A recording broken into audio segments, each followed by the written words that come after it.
Hi guys, and welcome back to another Wellness Wednesday video. Today we are talking about cold therapy and cortisol levels. Does it help them or does it hurt them?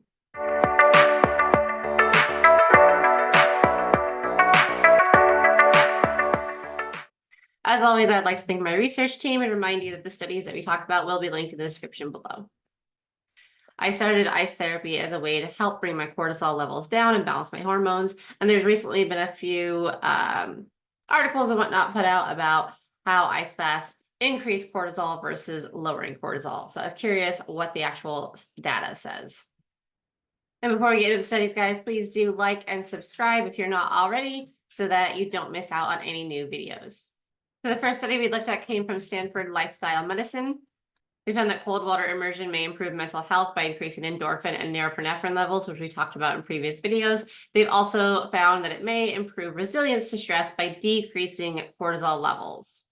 For those aiming for long-lasting benefits such as lowered cortisol levels, enhanced mood regulation, and an increased resilience to stress, research shows that consistent full-body cold water immersion may be beneficial. When they were looking specifically at the cortisol levels, what they found was that unlike other stress hormones, such as noradrenaline, cortisol levels remained relatively unchanged during the initial shock of cold water versus what the other articles were saying, which was cortisol levels would spike during cold plunge.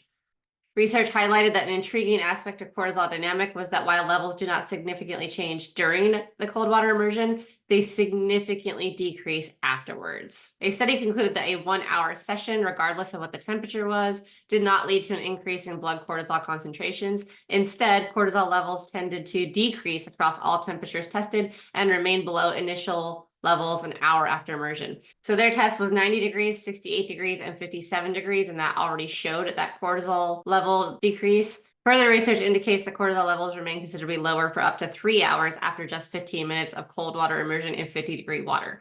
In a study where participants engaged in winter swimming, which was 32 to 36-degree water, for 20 seconds, or cryotherapy for 2 minutes, 3 times a week for 12 weeks, the body adapted remarkably. After just 4 weeks, participants showed significantly lower cortisol levels post-exposure, with levels continuing to drop in the following weeks.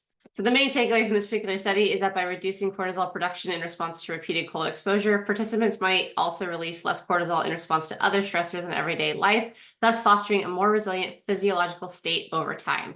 The study went on to talk about the mental benefits of cold plunging as well, which we've already discussed, so I'm going to skip over that part. But again, that whole study is linked in the description, and I found it very fascinating. The second study we looked at comes from PubMed. This study was designed to determine the influence of long-term regular exposure to acute cold temperatures.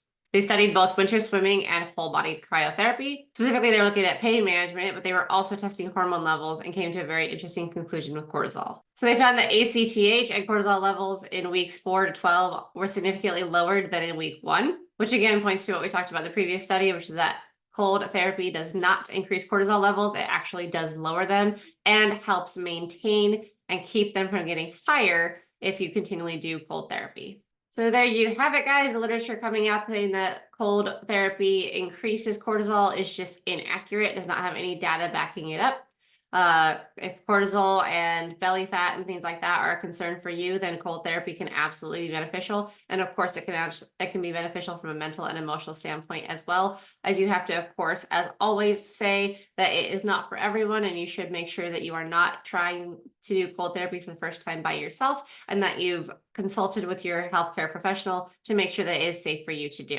And of course, if you're looking for the mental and emotional benefits of cold therapy, I do need to talk about Ice Wellness Journal. Our journal is designed to help you track your progress from a mental and emotional state as well as a physical state. We have 2 versions of the journal now, both available on Amazon. One is our original journal. The other is the updated version that has a broader notes section every day to help you, especially if you're doing our challenge, track your challenge progress as well. So as I said, those are both available on Amazon. I will link to them in the description as well. And I will also link to our free download of where you should start if you're just starting cold therapy, depending on what your goals are.